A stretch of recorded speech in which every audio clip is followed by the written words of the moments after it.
Sotto una pioggia battente, il sagrato della Chiesa delle Grazie di Nuoro è diventato il fulcro della protesta regionale dei Cobas contro il nuovo piano di dimensionamento scolastico dettato solo dalla logica dei numeri. Studenti e rappresentanti dei Cobas della scuola si sono riuniti nel capoluogo barbaricino per denunciare quello che definiscono un massacro del sistema educativo isolano, con il taglio di 9 autonomie in Sardegna, 3 delle quali concentrate nella sola Nuoro.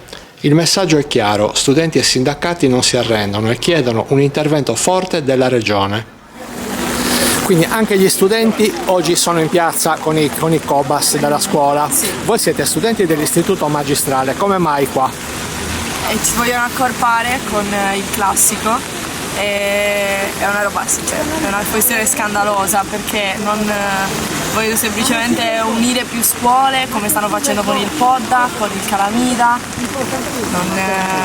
Non siamo d'accordo. Avete qualche speranza che si possa ancora fare qualcosa? Speravamo in più persone in piazza, sinceramente. Il tempo non è stato sicuramente dalla nostra parte e molte persone se ne sono fregate. Speriamo che funzioni qualcosa, ma ormai dubito. C'è un po' di disillusione. Sì, adesso è un po' sì.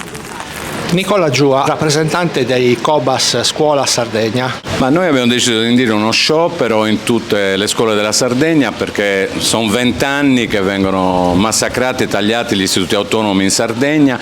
Abbiamo organizzato la manifestazione a Nuoro con un tempo inclemente, ma questo non lo potevamo scegliere noi, proprio per questa ragione, perché 5 tagli su 9 quest'anno sono a Nuoro, ma noi riteniamo che i tagli non devono essere fatti in nessun luogo della Sardegna perché abbiamo già pagato. Il presidente della provincia Giuseppe Ciccolini è stato chiaro: ormai su questi tagli non si potrà fare più nulla. Voi cosa ne pensate? Il problema è che non vedo grande unità, ciascuno agisce un po' per conto proprio. Noi siamo stati esclusi da qualsiasi altra iniziativa sindacale, ho visto che ci sono delle assemblee indette in Sardegna, noi non siamo stati chiamati e quindi abbiamo deciso di indire lo sciopero, perché per noi la forma di lotta è lo sciopero. Lo sciopero è molto partecipato, a Nuoro ci sono diverse scuole addirittura completamente chiuse che hanno aderito allo sciopero perché questo argomento è sentito.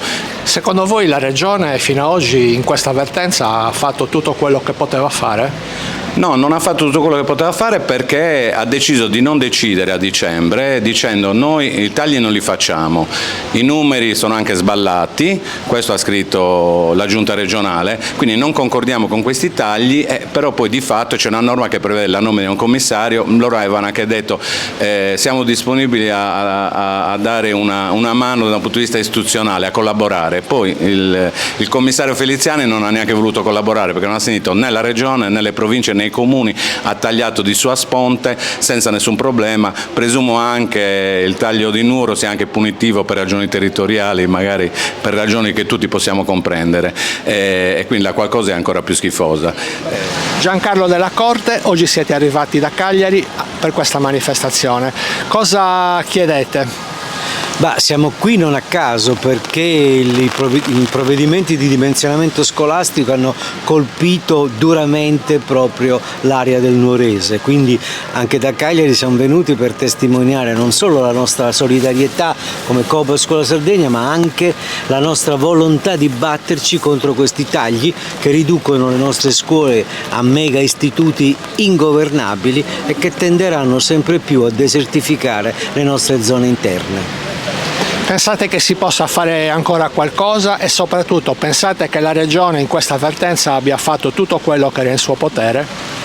Noi riteniamo che certamente si potrebbe ancora fare qualcosa se i responsabili della Regione Sardegna avessero la volontà vera e non pilatesca di lavarsene le mani affidando il tutto a colui che noi chiamiamo l'addetto ai tagli da parte del Ministero, cioè la direzione scolastica regionale. La Regione politicamente potrebbe opporsi, potrebbe chiedere il rispetto delle specificità della Sardegna ed in particolare la specificità delle aree interne.